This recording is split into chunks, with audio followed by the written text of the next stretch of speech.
உலக அளவில் கம்பேர் பண்ணுறப்ப இந்திய பெண்களில் 60% பேர் இந்த இரத்த சோகை அப்படிங்கிற பிரச்சனையால் பாதிக்கப்பட்டிருக்காங்கங்கிறதும் 5 வயசுக்குள்ளே உள்ள குழந்தைங்களில் 70% பேர் இதே பிரச்சனையால் பாதிக்கப்பட்டிருக்காங்க அப்படிங்கிற விஷயமும் வருத்தப்பட வேண்டியது மட்டும் இல்லைங்க, வெட்கப்பட வேண்டிய விஷயமும் கூட. இந்த உலகத்துக்கு எவ்வளவோ நல்ல விஷயங்களை சொல்லிக் கொடுத்த நம்ம நாட்டில் இப்படி ஆரோக்கியங்கிற ஒன்று கேள்விக்குறியாக்கிட்டே இருக்குது.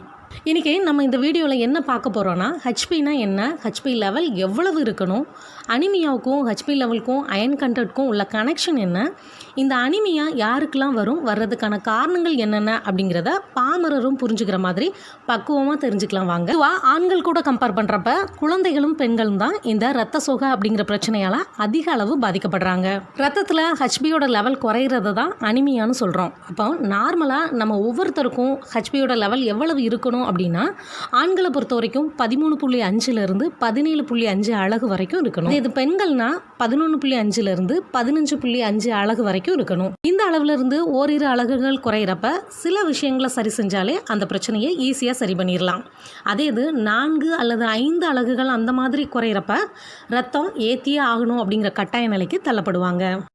ஹெச்பி லெவல்னு சொல்கிறோமே, இதில் ஹெச்பினா என்ன அப்படின்னா, ஹீமோக்ளோபின் அப்படிங்கிறதோட ஷார்ட்கட் தான் ஹெச்பி. இப்போ ஹீமோக்ளோபின்னா என்னன்னு அடுத்த கேள்வி வரும். நம்மளோட திசுக்களுக்கு ஆக்சிஜனை எடுத்து செல்கிற ஆர்பிசி அப்படிங்கிற இரத்த சிவப்பணுக்களில் உள்ள இரும்பு சத்து நிறைஞ்ச புரதம் தான் இந்த ஹீமோக்ளோபின். ஒரு நபர் ஆரோக்கியமாக இருக்கிறாரு அப்படிங்கிறதே அவரோட இரும்பு சத்தை அடிப்படையாக வச்சு தான் இருக்குது.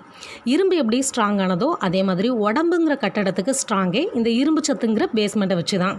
அடுத்து இந்த அனிமியாங்கிற இரத்த சோகை வர்றதுக்கான காரணங்கள் என்னென்னங்கிறத பார்க்கலாம். 1. இரத்த சிவப்பணுக்களில் காணப்படுற இரும்பு சத்தில் 70% இந்த ஹீமோக்ளோபினில் தான் இருக்குது. ஸோ இந்த இரும்பு சத்து ப்ராப்பராக கிடைக்காம அயன் டெஃபிஷியன்சி ஏற்படுறப்ப இந்த இரத்த சோகை வரலாம். ஜெனட்டிக் ஃபேக்டர்ஸ்னால பரம்பரையாக வரலாம். விட்டமின் B12 சத்து குறைபாடு ஏற்படுறப்ப, தைராய்டு சுரப்பு குறைபாடு ஏற்படுறப்ப, சிறுநீரகத்தில் பிரச்சனை ஏற்படுறப்ப, உடலில் கொக்கிப்புழு, கீரைப்புழு, வட்டப்புழு இந்த மாதிரியான பூச்சிகள் செய்கிறப்ப, உடலில் திடீர்னு ஏற்படக்கூடிய இரத்தப்போக்குனால் அறுவை சிகிச்சை செஞ்சதுக்கப்புறம் சிலருக்கு அந்த குடலில் இரத்த கசிவு ஏற்படலாம். அதன் காரணமாக கூட வரலாம். அப்புறம் மூல நோயோட காரணமாக ஏற்படுற இரத்த கசிவினாலையும் இந்த பிரச்சனை வரலாம். வயிற்றுப்புண் மூலமாக ஏற்படுற இரத்தப்போக்கு காரணமாகவும் இந்த பிரச்சனை வரலாம். இப்போ மேலே சொன்ன காரணங்கள் எல்லாத்துக்கும் பொதுவானது. இதை தாண்டி ஆண்களை விட பெண்கள் அதிகமான தாக்குதலுக்கு உள்ளாகிறதுக்கு இயற்கையான நியதிகளும் சிலது இருக்குது. அது என்னலான்னா, அவங்க மாதம் ஃபேஸ் பண்ணக்கூடிய மாதவிடாய் காலங்களில் அவங்களுக்கு ஏற்படக்கூடிய அதீத இரத்த இழப்பு. ஒவ்வொரு பெண்ணுமே தங்களோட ஒவ்வொரு மாதவிடாயின் போதும் மாதம் 80 ml 120 ml வரைக்கும் ரத்தத்தை இழக்கிறாங்க. இந்த இரத்தப்போக்குனால் அவங்களோட ஹெச்பி லெவல் ஆட்டோமேட்டிக்காக 1 அலகு வரைக்கும் குறையிறது இயற்கை. அதே மாதிரி ப்ரெக்னென்சி டைம்லேயும் இந்த இரத்த சோகை பிரச்சனை கண்டிப்பாக வரும். அது வரைக்குமே அவங்க உடலில் உள்ள ரத்தம் அவங்களோட உடல் தேவைகளை பூர்த்தி செய்கிறதுக்காக மட்டுமே இருந்திருக்கும். பட் இப்போ அவங்க உடம்புல இன்னொரு உயிர் இருக்குது. இப்போ அவங்களோட ரத்தம் அவங்களையும் தாண்டி அந்த குழந்தையோட தேவையையும் பூர்த்தி செஞ்சாகணும் அப்படிங்கிற கட்டாயம் வரும். அதுவும் குழந்தை ட்வின்ஸாக இருக்கிற பட்சத்தில் இந்த ரத்தத்தோட தேவை இன்னுமே அதிகமாகும்.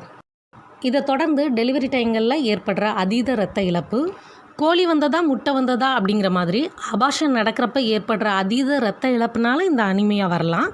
இல்லை அனிமியா இருக்கிறதுனால அபார்ஷனே கூட நடக்கும். ஏன் சில சமயங்களில் இது தீவிரமடைகிறப்ப அது தாயோட உயிருக்கே கூட ஆபத்தாக முடியும். ஸோ பெண்கள் வயது வரும் காலங்கள்லேயும் சரி, ஒவ்வொரு மாதவிடாயின் போதும் சரி, ப்ரெக்னென்சிக்கு பிளான் பண்ணுற காலகட்டங்கள்லேயும் சரி, டெலிவரி காலகட்டங்கள்லேயும் சரி, பாலூட்டுற காலகட்டங்கள்லேயும் சரி, தங்களோட ஹெச்பி லெவலை மெயின்டைன் பண்ணுறதுக்கு இம்பார்ட்டன்ட் கொடுக்கணும். ஏன்னா ஃப்ரெண்ட்ஸ், இதோட தொடர்ச்சியை நம்ம அடுத்த பதிவில் பார்க்கலாம்.